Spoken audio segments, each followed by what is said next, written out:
Grâce à sa variété de paysages avec ses deux façades maritimes totalisant plus de 3500 km, dont 500 km en Méditerranée, son climat avec un rayonnement solaire important, le Maroc abrite d'importants gisements d'énergie renouvelable, notamment pour le solaire et l'éolien au niveau des zones côtières.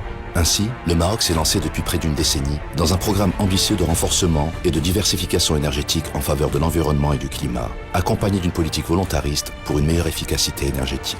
Nos activités quotidiennes, qu'il s'agisse de produire, bâtir, chauffer, refroidir, se déplacer, éclairer ou irriguer, ainsi que nos modes de consommation et nos pratiques sont énergivores. Ces activités ont un impact sur notre environnement, sur le dérèglement climatique et sur notre qualité de vie. La maîtrise de l'énergie, moteur principal de la croissance économique et sociale, est devenue l'objectif prioritaire pour le Maroc.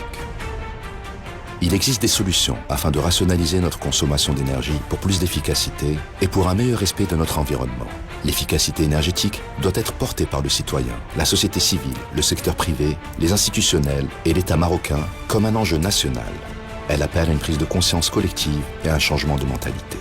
Dans notre pays, la transition énergétique a commencé en 2009. En effet, en mars 2009, la lettre royale a été très claire. Priorité aux énergies renouvelables et à l'efficacité énergétique dans notre politique énergétique. À l'instar de nos voisins européens où le taux de pénétration de la fenêtre PVC peut atteindre 90%, nous devons d'informer le consommateur marocain des avantages en confort thermique ou phonique et même économique que ce type de matériau peut nous offrir.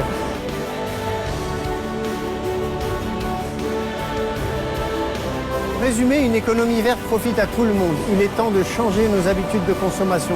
La planète y gagnera, notre pays y gagnera et notre famille y gagnera. Avec l'efficacité énergétique, nous pouvons réduire la consommation, nous pouvons réduire les émissions, et nous pouvons réduire le gaspillage.